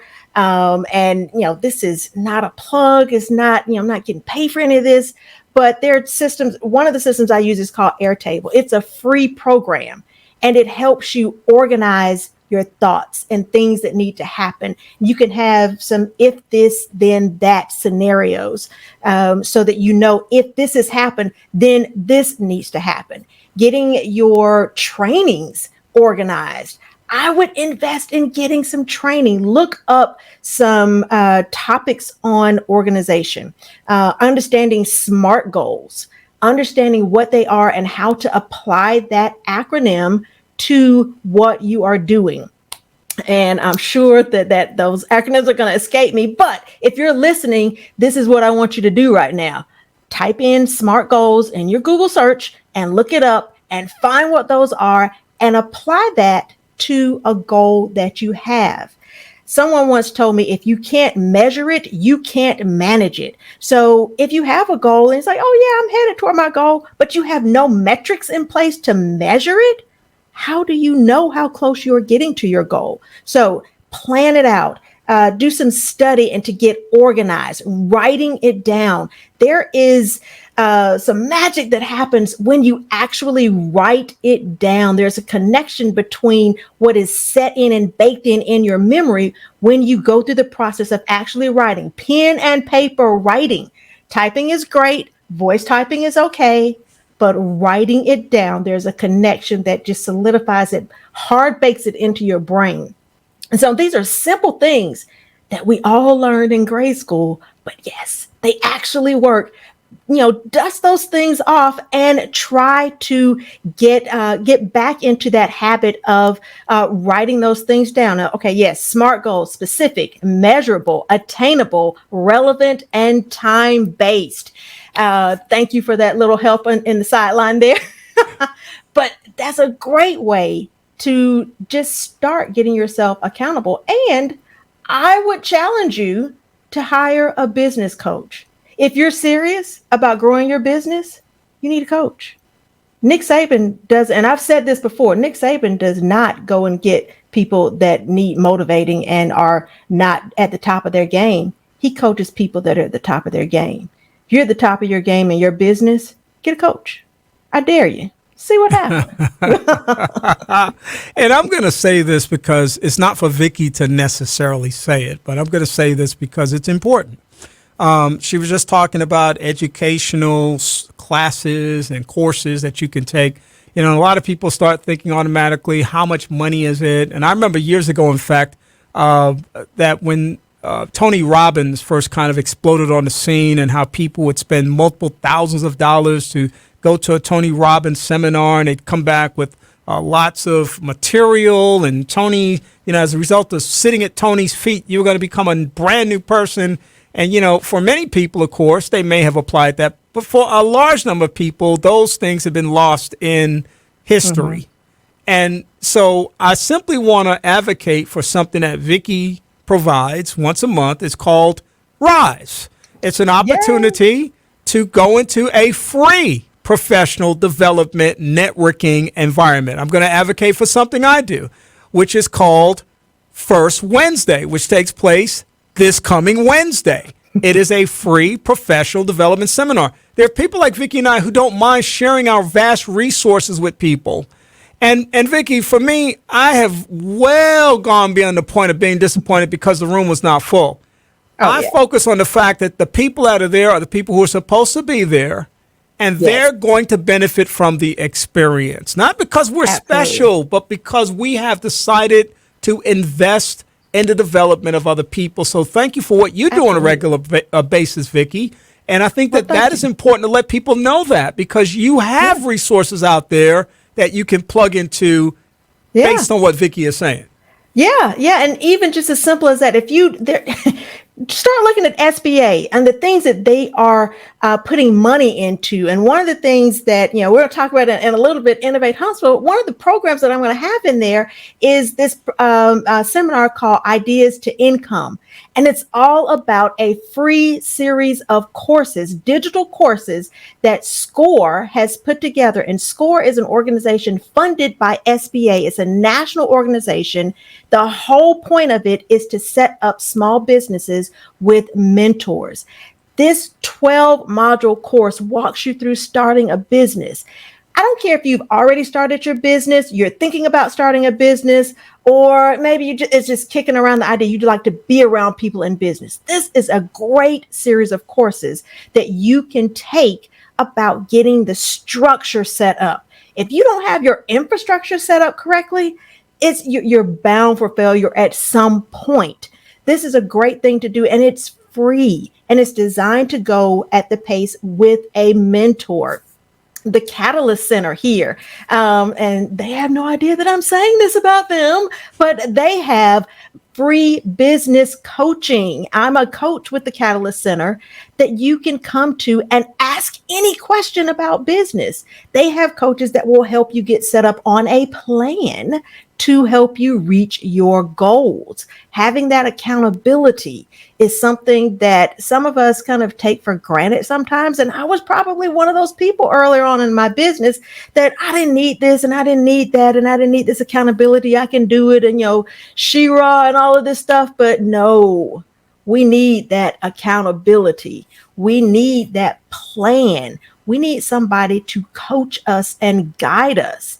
And, it's something I've done. I have a podcast, and my latest podcast is about control the narrative. And I talk about in there over the, maybe an 18-month period between 2020 and 2021, I invested in myself. I spent over $10,000 on courses and training and investing in myself and my business and learning. And I'm sharing all of this stuff that I've learned with all of you. And yeah, I've been in business for a while. I've had my business for a little while, but I've been doing things in business for a number of years. Some people might say, oh, you just rest on your laurels. You've been in this so long. You know everything there is to know. No, ma'am. No, sir. I do not. There's always something you can learn. And I don't care how successful you are, $10,000, that's a lot of money. Yeah. That is a lot of money. But it is money well spent because I'm betting on me and structuring myself so that I can challenge myself to grow and I can help even more people grow their business. Yeah, that's terrific. We are running out of time, so I want to give you a chance to talk a little bit about Innovate Huntsville. This is something we provide a platform for you to share about every year because, again, lots of free stuff and lots of great energy around helping people be successful. Yes, and it's amazing how fast time goes when we're talking. It feels like we've only been on 2 minutes, but I guess not. Okay, I digress. So Innovate Huntsville, we do this every year, and it is a celebration of the entrepreneurial ecosystem and innovative spirit here in North Alabama. And it's kicking off this year, the last week in February. The website is updated, and I'm constantly making updates to it every day, every week with new events. We've got our kickoff event that's going to happen. We've got Technovate, which is a free technology and innovation event where we're going to put a spotlight on some really cool technologies that are being developed right here in North Alabama. It's free to attend, and that's going to be the first night. The CIBR Summit, Small Business Innovation Research. The Catalyst Center is putting this on. It's all day. But if you want to do business with the government, this is a seminar you need to attend. And a special note, this happens on February 22nd. And February 22nd at 2:22 p.m., this Catalyst Center is going to have some special announcements. I have no idea what it is, but it's a cool coincidence. And so we want to ask everybody to tune in for that.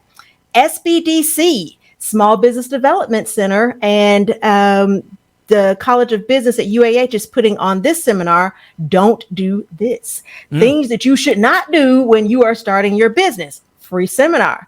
As I mentioned, my seminar, Ideas to Income, is a collaborative event between R.I.S.E, SCORE, and the Catalyst Center. Urban Engine is kicking back up again with co-working night. So they're having co-working night, and they're having a special panel that Wednesday night of Innovate Huntsville. HAZBAT is having industry tours. If you want to see up close and personal with some different companies in and around Huntsville, this is a great opportunity to do that. And NADA has a trade compliance roundtable. And of course, we cap off the week with the 7th annual Entrepreneur Awards. This is going to be happening at Campus 805. And I'm looking forward to that because I've been invited to MC that one more time. Yes. So I'm very excited about participating in that event that really honors and celebrates the spirit of entrepreneurship in our community. And there are just some amazing people in this community that just make it happen and inspire you in so many ways, young and middle-aged and older. So it's a wonderful week of just acknowledging and affirming the value of our entrepreneurial ecosystem and all the great work that's done every day. Now, this is a week of significance and heightening awareness, but this takes place, this kind of stuff, all through the year, and opportunities exist all year round to make yourself better and position yourself for success. Vicki Morris is the president and founder of Face-to-Face Marketing. She joins us for B.Y.O.B, Be Your Own Boss, periodically to share information about best practices so that you can be a better person and have a better business. Vicki, if people want to reach out to you and find out more information about what you do, as well as Innovate Huntsville, what would they do? They can reach me at face-to-face-marketing.com and simply go over to the upper right-hand corner and schedule a consult. You can get on my calendar and we can talk. You can ask me all kinds of questions that you want. Innovate Huntsville is innovatehsv.com. All the events are there, or find us on social media. And a really cool way to connect with me is to check out the podcast, the Marketing Muscle Podcast, and the show notes. That's where the magic happens. There's lots of freebies. You can join my mailing list, and you can invest in yourself with the Marketing and Branding Power Pack. It's designed so that you can get a jump start on getting your messaging correct. This is what I do day in, day out, helping people with their messaging. And if listeners simply want to get on my calendar, like I said, just go to my website, look in the upper right-hand corner, click schedule a consult. And I love to chat with you. And there's several ways that are linked in the show notes for the podcast and on the website for you to get in touch. All right. Fantastic, Vicki. Well, thank you for joining us today. We appreciate it. All right. Well, thank you for having me. And I look forward to our next encounter. And hopefully it won't go by so fast. All right. Well, have a good day. Thank you. You too. All right. Bye.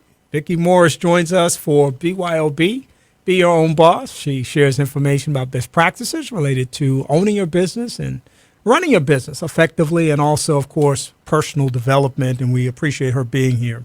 I'll be back in just a moment to preview the broadcast for next week. As always, we are excited and delighted to be able to share information and more through this platform, and we'll do that in just a moment as we begin to wrap up our broadcast. I'm Kenny Anderson. It's Second Chance. I hope that you're having an amazing day. Perhaps you have some ideas, comments, or suggestions that you would like to share, or perhaps you'd like to be a guest on the broadcast. We'd love to hear from you. Please feel free to email Kenny Anderson at mxlife@aol.com, or you can like us on the Second Chance Facebook page. That's 2ND Chance. And now, back to more of Second Chance with Kenny Anderson.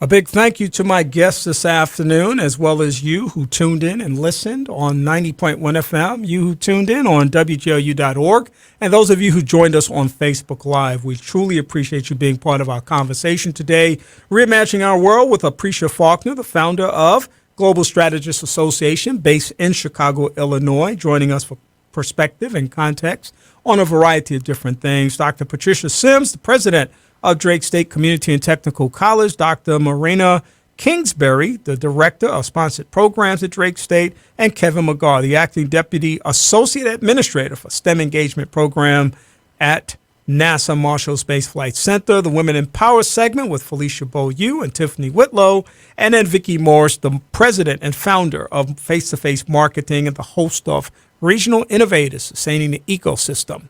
On next Sunday, it's my social and political roundtable, What's Going On, with some combination of the fellows in the studio talking it up and chopping it up about a variety of different topics.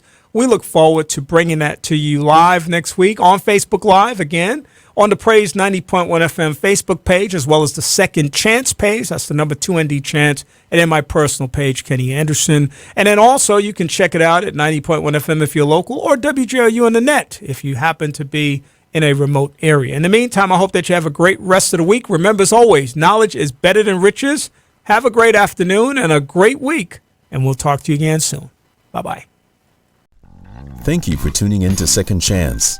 We hope that the information that was shared has been a blessing to you and that your life will be enriched as a result of it. We'd love to hear from you. So please send your email comments to Kenneth Anderson at mxlife@aol.com. That's mxlife@aol.com. And check out our Facebook page, 2ND Chance. That's 2ND Chance. In the meantime, have a great week, and we'll talk to you again next week. Good day.